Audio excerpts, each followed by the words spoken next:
Nike and Adidas, two of the biggest sportswear companies on earth. For decades, everyone assumed this was always a straight two-way fight. But do you know how this rivalry actually began? Nike wasn't even part of it. At first, Adidas started as one half of a single company. The other half became Puma, both built by two brothers in the same tiny German town, brothers who hated each other so much, they split their own hometown in half. So how did Nike end up beating them both? Stick with me. This is the story of a family feud, a broken pact, and the outsider who stole the entire war while nobody was watching.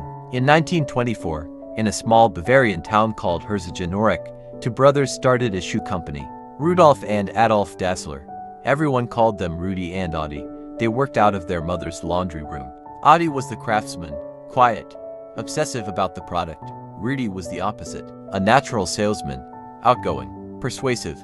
Together, they were unstoppable. Their shoes reached the 1936 Berlin Olympics. Worn by gold medalists, the Dassler brothers were on their way to building something huge. Then came the war, and everything started to unravel. The brothers' wives didn't get along. Forced to live under the same roof, tension built for years. Then, during an air raid in 1943, Adi and his wife climbed into a bomb shelter. Rudy and his family were already inside. Adi reportedly muttered something like, "The dirty bastards are back again," talking about the bombers overhead. Rudy thought his brother meant him. That single misunderstanding never got resolved. Suspicion grew. Rudy came to believe Adi had reported him to the military, leading to his brief imprisonment by Allied forces after the war. By 1948, the brothers couldn't work together anymore. The company split in two. Rudy started his own brand. He called it Ruda, then renamed it Puma. Adi kept the factory. He combined his nickname and last name, Das, Adidas. The town itself split down the middle. Quite literally, the brothers built their factories on opposite sides of the same river. Two local football clubs formed, one sponsored by Adidas, one by Puma. Neighbors picked sides. Butchers and barbers refused to serve customers wearing the wrong brand of shoes. The brothers never spoke again. They died within 2 years of each other in the 1970s, buried at opposite ends of the same cemetery. Their feud didn't officially end until 2009, when employees from both companies finally played a friendly soccer match together. But before that reconciliation, the feud produced one of the most legendary marketing stunts in sports history. By 1970, both Adidas and Puma had agreed to something unusual, a truce. They called it the Pell Pact. Neither company would try to sign the world's greatest player. The bidding war, they feared, would bankrupt them both. Puma broke the pact anyway. Quietly, they offered Pell a deal, $25,000 upfront. More to follow. In exchange, he had to do one simple thing.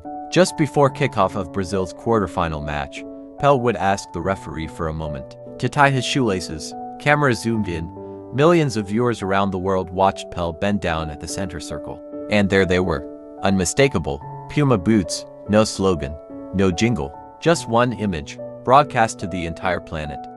Adidas was furious, but the damage was done. Puma had turned a shoelace into one of the most effective advertisements ever created. While Adidas and Puma spent decades fighting each other for supremacy in Germany, neither one noticed a tiny company forming on the other side of the world. In 1964, in Oregon, a college track coach named Bill Bowerman and his former runner Phil Knight sat down for lunch. Knight had a simple pitch: import cheap, high-quality running shoes from Japan.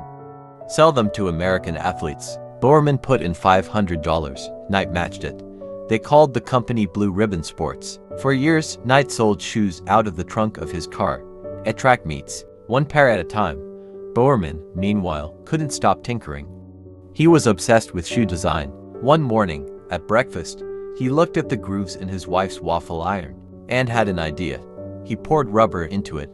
The result was a completely new kind of sole. Lighter, grippier. It would define the brand for decades. In 1971, Blue Ribbon Sports became something else. They named it after the Greek goddess of victory, Nike. But building their own brand came with a price. Onitsuka Tiger, the Japanese company Knight had been distributing for years, found out. They weren't happy. In 1972, Onitsuka sued. They accused Blue Ribbon Sports of breaching their contract, of designing a competing brand behind their backs. Knight and Bowerman didn't back down. They countersued, trademark infringement, breach of contract, right back at Onitsuka. For a while, the company's entire future hung on the outcome of a courtroom battle. Lose, and the brand new Nike name might never survive its first year. They won, barely, and Nike moved forward, this time with no one else's name on the label. For years, Nike stayed in Adidas's shadow. Adidas dominated global sports, soccer especially. Nike was still the scrappy American upstart. Then, in 1984, Nike made an offer to a young basketball player entering the NBA draft, Michael Jordan. Adidas had the chance to sign him too. They passed. To focus on soccer to see the opportunity in front of them, Nike didn't hesitate. They built an entire sneaker line around one player, Air Jordan, in its first year alone. The Air Jordan line generated over $100 million. This wasn't just a shoe deal anymore. It was a new playbook. Turn an athlete into a brand. Turn a brand into a movement. Adidas fired back. But not through sports. In 1986, a hip-hop group from New York released a song called My Adidas. Run DMC. The song wasn't sponsored. It wasn't planned. It just happened. And it worked. Adidas's superstar sneaker became a cultural icon overnight. Proof that sneakers weren't just for athletes anymore. They were fashion, identity, culture, to completely different strategies. Nike, chasing sports dominance through Michael Jordan. Adidas, stumbling into street culture through hip-hop. Both worked, but only one company was building a long-term playbook around it. The rivalry escalated through the 2000s. In 2003, Adidas signed soccer icon David Beckham to a lifetime deal, cementing its dominance in the sport Nike had never fully cracked. That same year, Nike signed a high school basketball player straight out of graduation, a $90 million contract.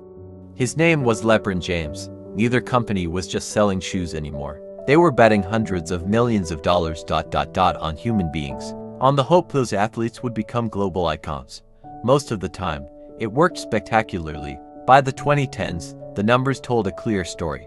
Nike had pulled far ahead. In 2017, Nike's revenue hit roughly $28 billion. Adidas trailed at $12.8 billion.